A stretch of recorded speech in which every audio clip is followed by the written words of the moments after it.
राधे श्याम। स्वागत है आप सभी का हरि सर्वत्र में। बंधुओं, कलयुग केवल नाम आधारा। कलयुग में मेरे प्रभु की नाम की बड़ी महिमा है। हरि नाम की महिमा पे मैंने एक वीडियो बनाया था और आप सब ने देखा भी होगा। आज हम राधा नाम की महिमा सुनेंगे, पर उससे पहले आप ये समझ लीजिए कि राधा और कृष्ण ये दो अलग नहीं हैं। सृष्टि के आरंभ में कृष्ण ही लीला के लिए दो भागों में हो गए। ब्रह्मवैवर्त पुराण में प्रभु कहते हैं कि जो नराधाम हम दोनों यानी श्री कृष्ण और श्री राधा में भेद बुद्धि करता है, वह जब तक चंद्र सूर्य रहते हैं तब तक के लिए कालसूत्र नामक नरक में रहता है। उसके पहले के 7 और पीछे के 7 पुरुष अधोगामी होते हैं और उसके कोटि जन्मार्जित पुण्य निश्चय ही नष्ट हो जाते हैं। जो नराधाम अज्ञानवश हम लोगों की निंदा करता है, वे पापात्मा भी चंद्र सूर्य की स्थिति तक नरक भोगते हैं। आप समझ जाइए बंधु, प्रभु ऐसा कहते हैं। और ऋग्वेदीय राधा उपनिषद में भी है कि ये श्री राधा और रस सागर श्री कृष्ण एक ही शरीर है, लीला के लिए दो बन गए हैं। ये श्री राधा भगवान श्री हरि की संपूर्ण ईश्वरी है, संपूर्ण सनातनी विद्या है, श्री कृष्ण के प्राणों की अधिष्ठात्री देवी है। एकांत में चारों वेद इनकी स्तुति करते हैं, ब्रह्मवेत्ता इन्हीं की प्राप्ति का निरूपण करते हैं। और देवी भागवत में नारायण कहते हैं कि श्री राधा की पूजा ना की जाए तो मनुष्य श्री कृष्ण पूजा का अधिकार नहीं रखता। अतएव समस्त वैष्णवों को चाहिए कि वो भगवती श्री राधा की पूजा करे, अर्चना करे।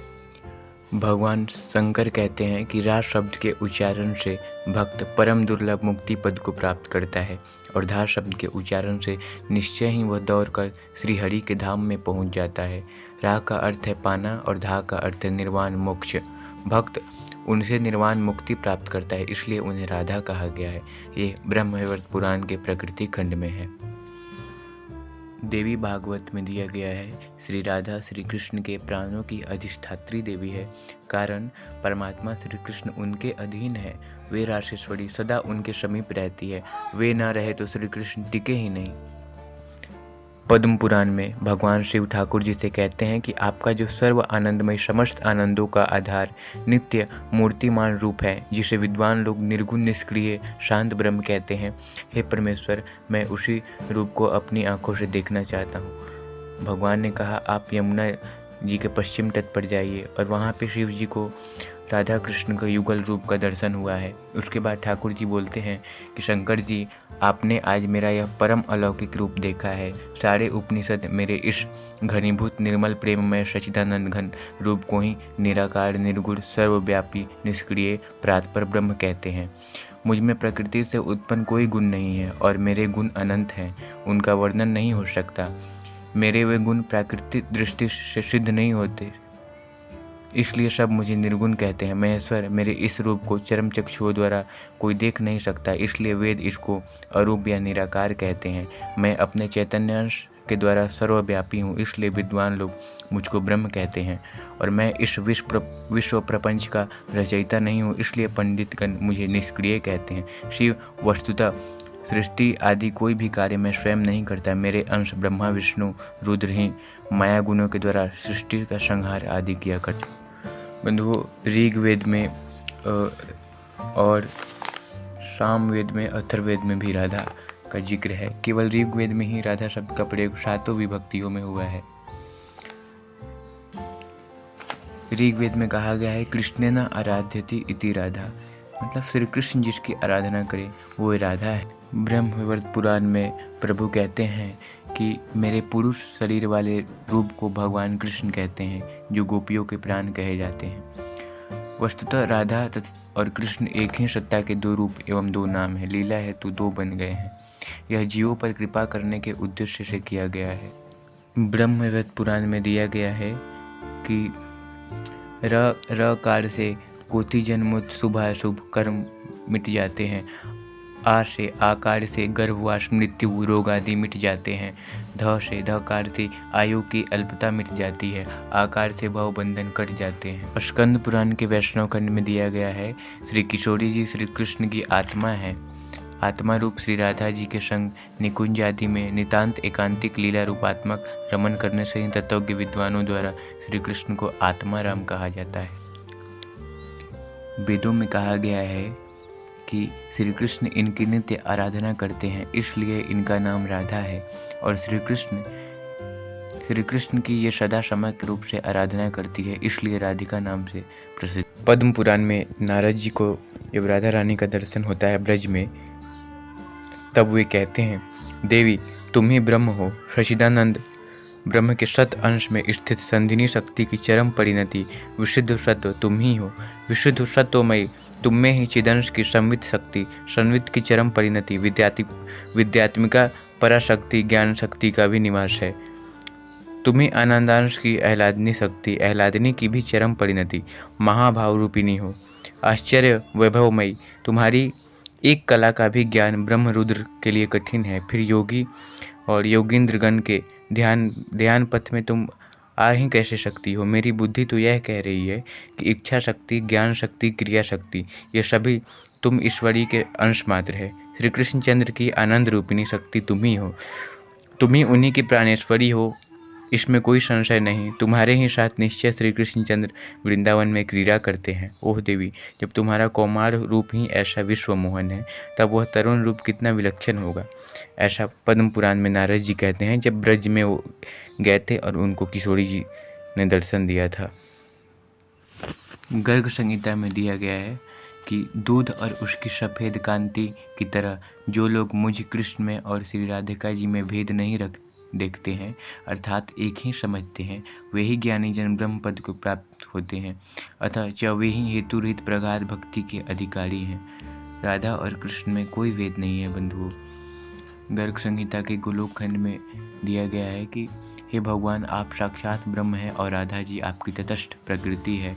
इस प्रकार ब्रह्मवैवर्त पुराण में भी कहा गया है कि परमात्मा श्री कृष्ण सृष्टि के रचना समय दो रूप में हो गए, दाहिना अंग पुरुष और बाया अंग प्रकृति स्वरूपा स्त्री यानी श्री राधा। इन्हीं सब विवरणों के आधार पर हम कह सकते हैं कि राधा और कृष्ण एक ही हैं बंधुओं। राधा और कृष्ण में बिल्कुल भेद नहीं करना चाहिए। और अब हम राधा नाम की महिमा सुनेंगे, उससे पहले देवी भागवत का एक और देख लेते हैं। श्री राधा की पूजा न की जाए तो मनुष्य श्री कृष्ण पूजा की अधिकार नहीं रखता। अतएव समस्त वैष्णवों को चाहिए कि वे भगवती श्री राधिका जी की अर्चना अवश्य करें। ये श्री राधा भगवान श्री कृष्ण के प्राणों की अधिष्ठात्री देवी है, इसलिए भगवान इनके अधीन रहते हैं। ये भगवान के राष्ट्र की नित्य अधीश्वरी है। इन श्री राधा के बिना भगवान श्री कृष्ण क्षण भर भी नहीं ठहर सकते। ये संपूर्ण कामनाओं के राधन साधन करती है, इस कारण इन देवी का नाम श्री राधा है। सिद्धेश्वर तंत्र में भगवान श्री कृष्ण कहते हैं कि तीनों लोकों में श्री राधा नाम के समान न तो कोई दूसरा है ही नहीं, दूसरा नाम कोई नहीं है। भगवान कहते हैं कि जिसने मेरे 100 नाम लिए और श्री राधा का एक नाम लिया, वो दोनों समान फल देते हैं, किंतु जो सदा सर्वदा श्री राधा नाम का भजन करता है, उनकी महिमा अपरंपार है। उनको मैं भी नहीं जानता हूँ कि कौन सा फल मिलता है। ब्रह्मवैवर्त पुराण में दिया गया है कृष्ण जन्म खंड में कि रा अर्थात आधा नाम राधा शब्द का ही काफ़ी है भवसागर से पार होने के लिए। ध कहने से हमारी जो रोज़ आयु नष्ट होती है वो हानि रुक जाती है। ध मने धारण करना, ध में जो आता है वह भवरोग को हटाता है। ब्रह्मवैवर्त पुराण के श्री कृष्ण जन्मखंड में ये बात दिया गया है बंधुओं। और ब्रह्मवैवर्त पुराण में भी दिया गया है कृष्ण जन्मखंड में कि जब कोई श्री राधा नाम लेता है तो रोग, शोक, मृत्यु एवं यमराज राधा नाम से भयभीत होते हैं। ब्रह्मवैवर्त पुराण में भी दिया गया है कि जो कोई निरंतर राधा नाम लेता है उस जीव की रक्षा है तो भगवान कृष्ण चक्र धारण करके, इंद्र वज्र लेकर, भगवान शंकर जी त्रिशूल लेकर उसके रक्षक बन। ब्रह्मवैवर्त पुराण में प्रभु कहते हैं कि जिस समय किसी के मुख से रास सुन लेता हूँ उसी समय उसे अपनी उत्तम भक्ति प्रदान करता हूँ। और धार शब्द का उच्चारण करने पर तो प्रियतमा श्री राधा का नाम श्रवण करने के लोभ से उसके पीछे पीछे चलने लगता हूँ। राधा नाम की महिमा अनंत है। राधा नाम की महिमा हरि भी नहीं बता सकते बंधुओं। ये वाणी का विषय नहीं है, ये अनुभव का विषय है। आप राधा नाम गा के तो देखिए। आप राधा नाम अभी आप ले नहीं सकते क्योंकि हम लोगों के अंदर बहुत पाप है, तो हम लोग नाम ले नहीं सकते, लेकिन नाम सुन सकते हैं। जैसे अंगिरस पुराण में बतलाया गया है कि जैसे बिना इच्छा के कोई अग्नि का स्पर्श कर नष्ट हो जाता है, वैसे ही बिना इच्छा के आप नाम लेंगे तो उसका भी फल बराबर होगा। जो एकदम भाव से नाम ले रहा है या कोई बिना इच्छा के ले रहा है, दोनों का फल बराबर है। तो आप नाम ज़रूर लीजिए। हम लोग नाम ले नहीं सकते लेकिन सुन सकते हैं, क्योंकि पाप हम लोगों को ज़्यादा है ना। तो इसलिए नाम सुनिए, राधा नाम कीर्तन सुनिए, हरि नाम कीर्तन सुनिए। आपको जो नाम अच्छा लगे, सीताराम, कृष्ण, नारायण, राधा, हरि, कोई भी नाम प्रभु का, सब नाम बराबर है, सब नाम की शक्ति है। आप कोई भी नाम लीजिए, आपका कल्याण होगा, क्योंकि कलयुग केवल नाम आधारा। और बंधुओं, यजुर्वेद में बतलाया गया है कि जो 16,108 गोपियाँ हैं वे वेद की ऋचाएँ हैं, क्योंकि वेद में 16,108 ऋचा है ना।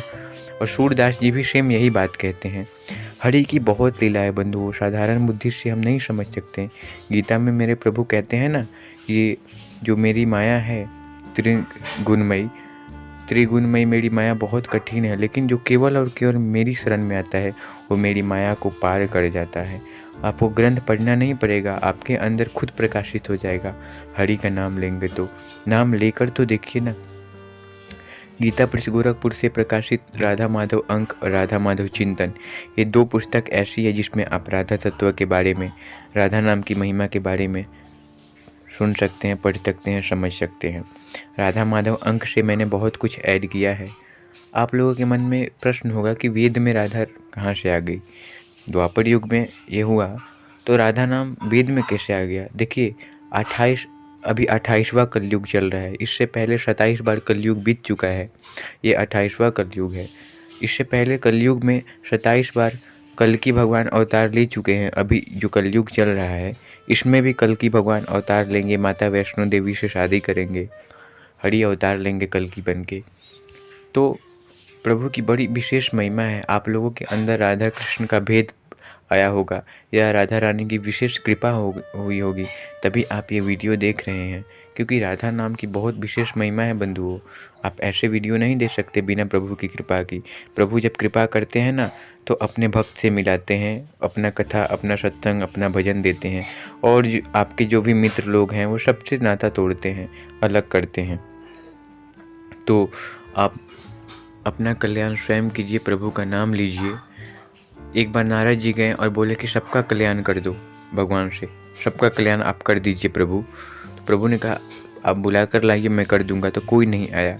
अभी हम माया से बंधे हुए हैं, अभी सोच रहे हैं कि क्या नाम ले, लेकिन शरीर छोड़ के जब जाएंगे बहुत पछताना पड़ेगा, बहुत ज़्यादा। इसलिए हरि का नाम लीजिए बंधुओं, सांस सांस पे हरि का नाम लीजिए। जगत गुरु कृपालु जी महाराज कहते हैं कि सांस छोड़िए तो राह बोलिए, लीजिए तो ध्येय बोलिए। राधे राधे हर सांस पे कीजिए। आपके राधे नाम में आपका राम नाम अच्छा लगता है तो आप राम लीजिए, सांस लीजिए, राम बोलिए, छोड़िए माँ बोलिए। हमेशा कृष्ण अच्छा लगता है, कृष्ण। हरि का कोई भी नाम बंधुओं, हरि नाम सब बराबर है। हरि अनंत है, हरि का नाम भी अनंत है। आपका गोविंद नाम अच्छा लगता है, कृष्ण, माधव, सीताराम, राधा कृष्ण, जगन्नाथ, जो भी नाम हरि का पसंद है आप वो लीजिए और ज़रूर लीजिए। हरि आपको कल्याण करेंगे। वीडियो देखने के लिए बहुत बहुत धन्यवाद। चैनल पे पहली बार आए थे तो सब्सक्राइब जरूर कर लीजिए और बगल की जो घंटी है उसको भी दबा